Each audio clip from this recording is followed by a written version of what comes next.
I've represented several different prisoners in the Guantanamo prison over the years. And our first prisoner, Hani Saleh Rashid Abdullah, is still in Guantanamo. We filed a lawsuit on his behalf in January of 2005.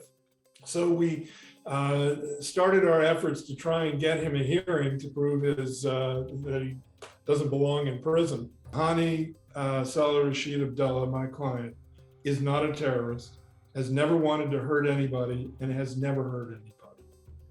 So we were able to convince the panel and then the principals that the United States doesn't need to keep him in prison any longer. So as the administration's changed, we've been looking forward to the Biden administration acting on the Trump administration's conclusion and finding a way to move him out of the prison.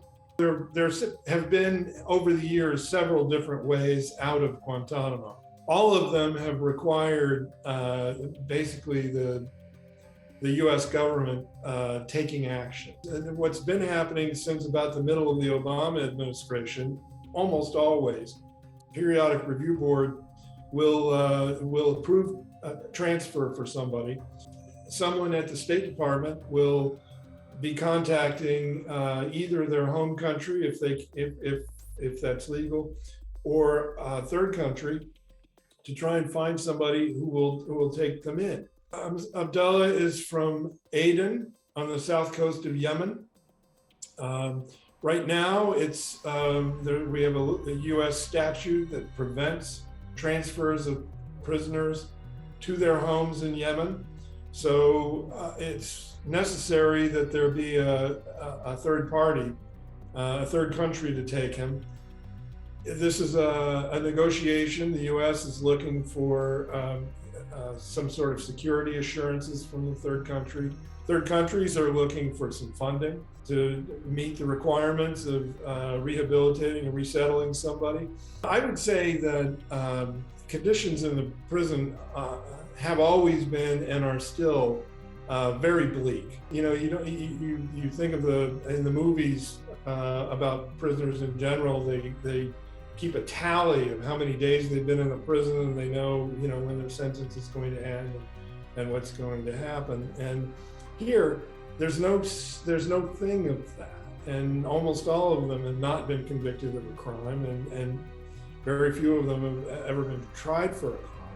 They're really just waiting until somehow domestic U.S. politics makes it possible for them to get out and try and have a normal life. In Guantanamo, the whole apparatus turns over every year or so. All the guards are gone, and then new people come in, and the new people don't have experience as prison guards. They've been doing other things. They don't know what to expect, and they don't know the prisoners, and so they start anew the process of all getting to know each other. And then by the time they've gotten a good sense of who the prisoners are, then it's, their year is up and they go home. In the earlier years, back when there was a lot of interrogation, prisoners would tell us, the lawyers, that every couple of years they'd get new interrogators who wouldn't know anything and would start at the beginning again. And after a couple of times training new interrogators, prisoners would start telling them, no, that's not the way you ask that question. You should ask it like this. I mean, at first they're frustrated that here they are called in for interrogation, and it's the same questions that they answered 3 years ago. It's very dispiriting that after all this time, these men are still there. They're pawns. And I understand some of them are subject to criminal prosecution, and they'll get tried and sentenced someday. The system for doing that is broken, in my view.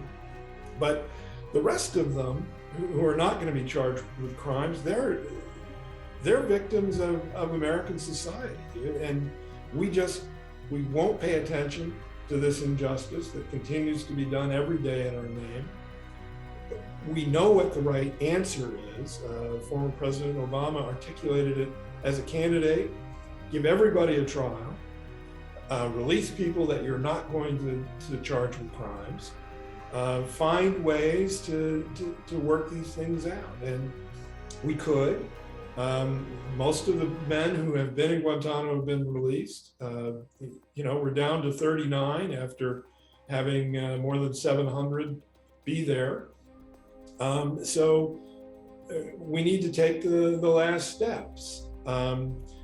And the president, our current president, is making some efforts. I understand. I think it's too little and too slow, but he also needs to lead the public in understanding that perpetuating this injustice is not helping America. It's not making us safer. It's not doing anything except punishing these men.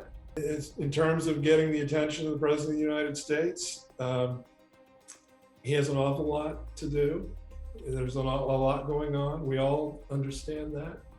This is a thing that he's uniquely situated to take action, to order that action to take it, and we'll all keep trying to move him in that way through any channel we can find.